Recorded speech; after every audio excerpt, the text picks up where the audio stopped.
I am part-timing in an IT company that is very close-knit. My boss Steven and his wife were always sweet. It was my first month and it was my boss's birthday week. So he and wife Melissa were kind enough to include me in this fancy dinner they were taking everyone to.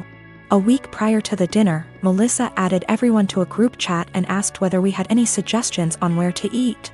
I told her that I am fine with anything as long there are vegetarian options available or at least chicken. They brought their daughter Steph to the dinner and she is a sweet little girl. Now Steph was really interested in me and she kept on asking me questions about how I look the way I look. Now I am short, 5 feet, but can be somewhat deemed as fit to today's generation. I was transparent with her and told her that I don't restrict myself to certain foods but rather eat everything in moderation. Plus I have a plant-based diet and home-cooked meals so that helps, and I also lift weights. Now Melissa overheard our conversation partially.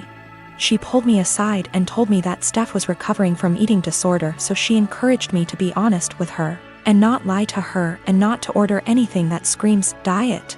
When I saw the menu, there were little to no vegetarian options available. It didn't have anything for me. I was very disappointed and made a comment that, oh wow, there are no vegetarian options. Melissa chimed in and said that eating meat once in a while won't affect my weight. Now, when I say plant-based diet, it's not that I don't eat meat, but I only eat chicken maybe once a week as a side dish, and certain types of fish occasionally, but other than that I mostly eat vegetarian dishes. My food habits are not for my weight, but for my religion / culture. It has nothing to do with my weight. When the waiter came in, I was still glued to my menu when all the others had already ordered. Melissa said that oh, she will have the duck too, and I interrupted and said that no, I will have the garden salad. I hate salads, but there were no other veg options. Melissa got quiet. After a few minutes she told me that I shouldn't have lied and lead on her daughter if I was going to order a skinny salad and starve myself. She said that I am just like those IG influencers who lie to impressionable young girls about their food habits and bodies, and I just proved that by ordering a salad after giving her daughter a "don't restrict yourself" speech, and I probably triggered her eating disorder. I tried to explain that I only ordered a salad because there was no other option in the menu for me, but then she said that I should have just sucked up and eaten the duck as it isn't going to affect my weight, but then again, I corrected that it is a religious thing and not a diet thing. She said that if I eat chicken then obviously I would eat other animals too, and I was just putting up an act. It was horrible. She completely tore me down and I immediately left. Recently I got engaged to my amazing fiancée Amy. I was the happiest I have ever been when Amy said yes, and was nothing but excited for our wedding. We started planning the venues, the dates, and the invites. When talking about who to invite, we both agreed to invite out coworkers as we have worked in our respective jobs for years and like them all. As I checked that off the list, Amy spoke up and said everyone from my job can come except my work friend Tally. Tally is also one of my close friends, so this surprised me that Amy didn't want to invite her. She has met Tally multiple times and there didn't seem to be any issues. When I asked why, she said she just doesn't like her and finds our friendship uncomfortable, saying she thinks that Tally is the type of person to try to sway taken men and be the center of attention.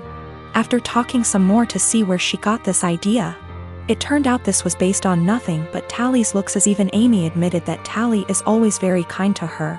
But still, Amy is adamant about Tally not going and said that she makes her insecure. Amy is a beautiful woman, so I don't know why she feels this way. I told Amy that if it makes her feel comfortable not having Tally at the wedding then that is fine.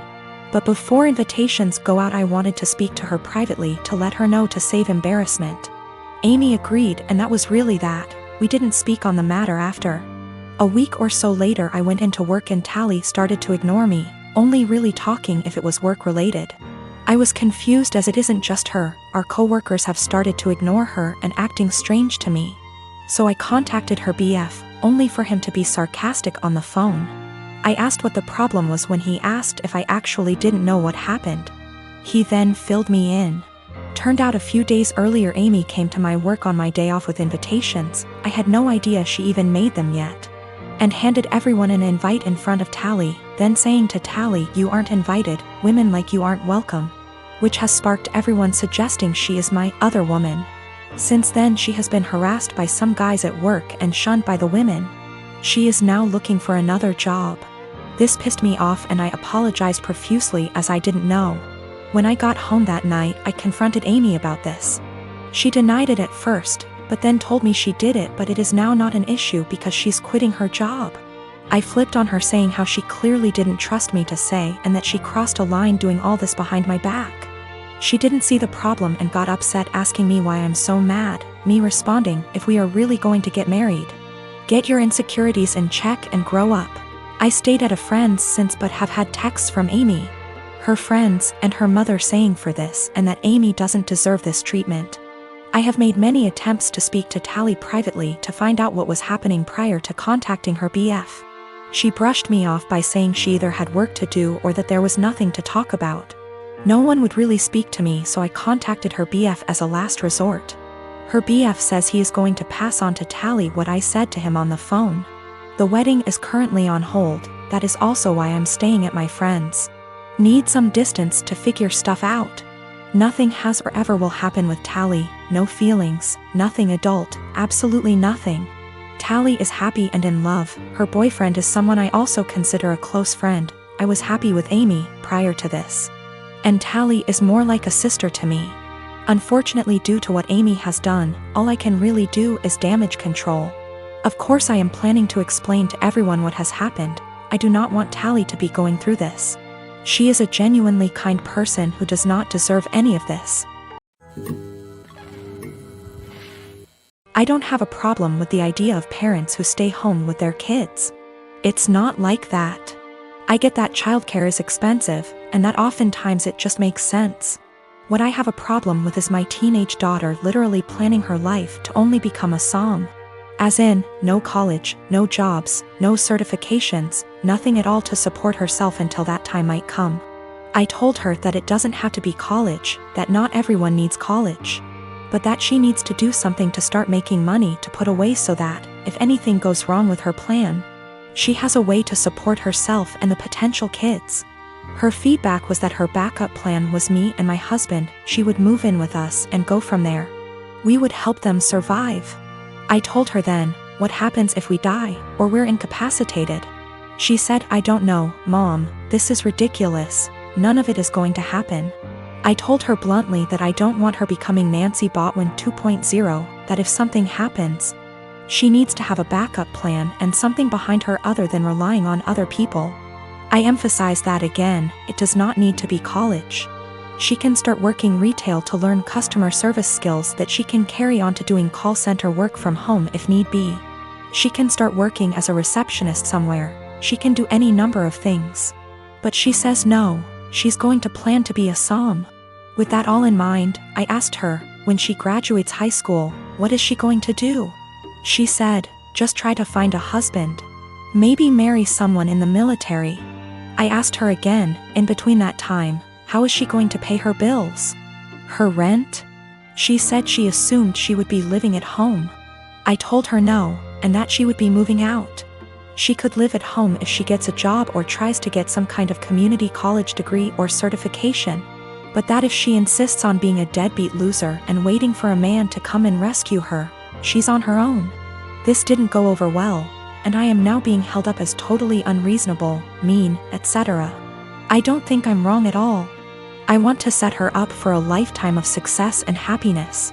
If this wonderful man who comes and whisks her away, knocks her up, etc., gets injured or dies, I don't want to have her come knocking at our door because she can't afford to take care of herself.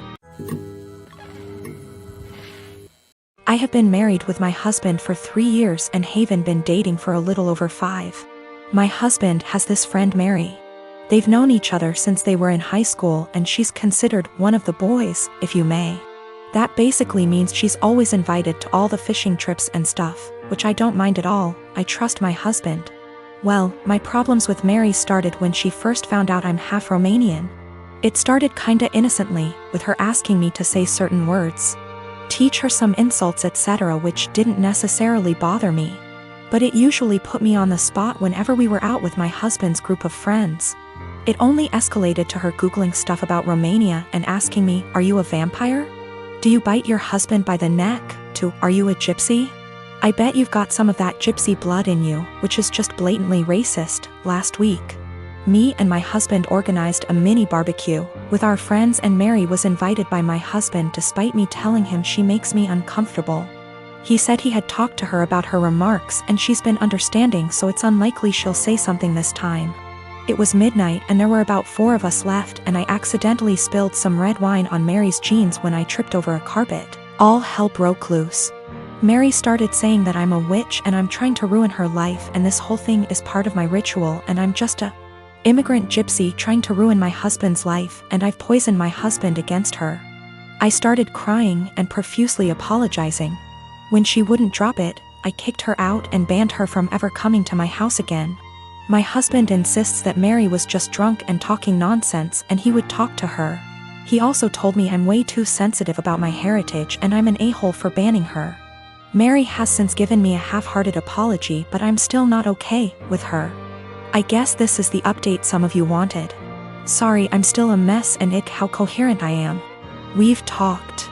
He admitted to being in and out of an affair with Mary in the first 2 years of our relationship, and she wanted to win him back, I guess. I called my mom to come help me pack some stuff and him out. That's it.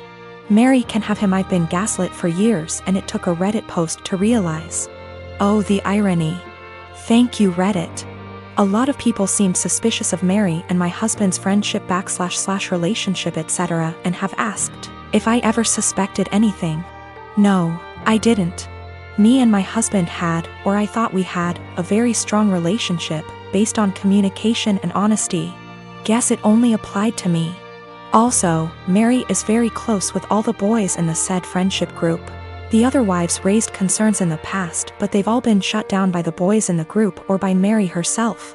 I guess I always respected their friendship group because they were very close for so long, and it felt unfair to change that because of me. As far as I'm aware, the other wives feel the same. Plus, Mary has been in a relationship for about 2 years and always claimed she's focusing on her career. She's too busy, etc., so none of us ever saw her as a potential threat. But now it just makes me think there could be more to this story. But I'm tired. As of right now, I am just exhausted. My Romanian witch blood won't let me live until I find out the whole truth, but I need time.